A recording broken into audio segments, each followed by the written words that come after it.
This is Top Accolade Global News Update. I am Abiodun Mohammed.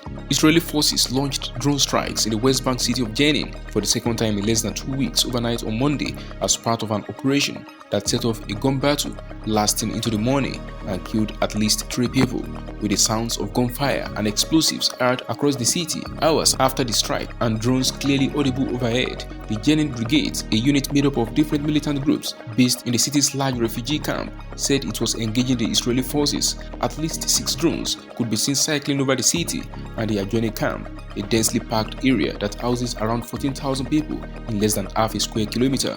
The Palestinian Health Ministry confirmed at least 3 people had been killed and 27 wounded in Jenin, while another man was killed in the city of Ramallah after being shot in the head at a checkpoint. The Israeli military said its forces struck a building that served as a command center for fighters from the Jenin Brigades in what it described as an extensive counter-terrorism effort in the West Bank.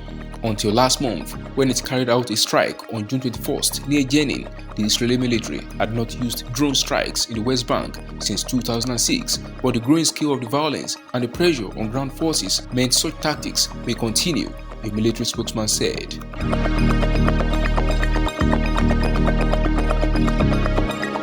More than 150 people were arrested overnight in connection to riots that have rocked cities across France following the killing of a teenager of North African descent by a police officer, the Interior Ministry said on Monday. The relative calm following 5 nights of heavy riots offered some relief to the government of Emmanuel Macron in its fight to regain control of the situation, just months after widespread protests over an unpopular pension reform and a year out from hosting the Olympics. The Interior Ministry said 157 people were arrested overnight, down from over 700 arrests the night before and over 1,300 on Friday night. 3 of the 45,000 police officers deployed overnight were injured, the ministry said, while around 350 buildings and 300 vehicles were damaged, according to provisional figures.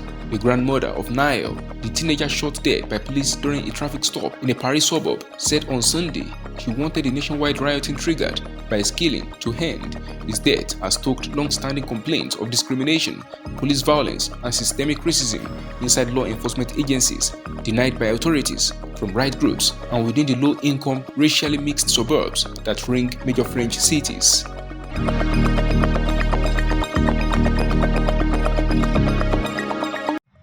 Janet Yellen, the United States Treasury Secretary, will visit Beijing this week in the second trip by a top official in a matter of weeks as the world's 2 biggest economies try to repair frayed ties. Yellen will travel to Beijing from July 6th to 9th, the U.S. Treasury Department said in a statement on Sunday. The visit was also confirmed in a statement by China's Finance Ministry on Monday morning. Yellen is expected to discuss the importance for both countries, in quote, to responsibly manage our relationship, communicate directly about areas of concern, and work together to address global challenges, the Treasury Department statement said. Yellen's visit comes just weeks after U.S. Secretary of State Antony Blinken met China's President Xi Jinping, leading diplomat Wang Yi, and Foreign Minister Qin Gang in Beijing in June. Blinken was the highest-ranking U.S. official to visit the Chinese capital in nearly 5 years and reached an agreement with Xi to stabilize ties and ensure rivalry did not veer into conflict. China protested loudly when US President Joe Biden subsequently referred to Xi as a dictator, but analysts say the remark had little impact on efforts to improve ties.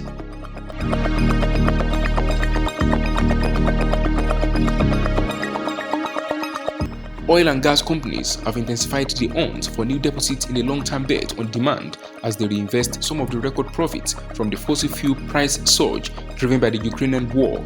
According to data and industry executives, the exploration revival on the part of European majors in particular reflects a renewed commitment to oil and gas after Shell and BP went back on pledges to reduce output and invest in renewables as part of the energy transition.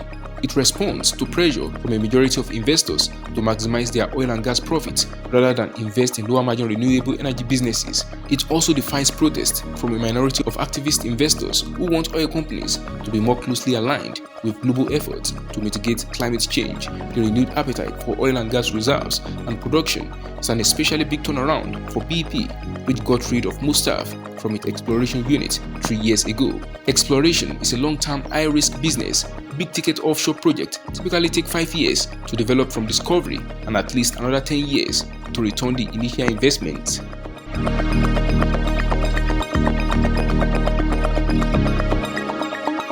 The European Union (EU) will deepen cooperation with Japan on semiconductors, Industry Chief Thierry Breton said on Monday, as countries move to strengthen control over a technology vital for the defense, electronic, and automotive sectors. The EU and Japan will work together to monitor the chip supply chain and facilitate the exchange of researchers and engineers, Breton said. The EU will also be supportive of Japanese semiconductor companies considering operating within the bloc. In quote, "We believe that it is extremely important to secure the supply chain of semiconductors," Breton told newsmen in Tokyo, where he is discussing cooperation on chips and artificial intelligence with the governments and companies. Japan is offering subsidies to revitalize its chip industry, which retains an edge in materials and equipment but has lost overall global market share, while a Japanese government-backed fund last week agreed to buy photoresist maker JSR Core for $6.4 billion to drive consolidation in the industry. Japan is also backing chip foundry venture Rapidos, whose executives are scheduled to meet Breton on Tuesday. That is the size of top accolade global news update. You can follow us on our social media platforms as displayed on your screen. Happy New Week!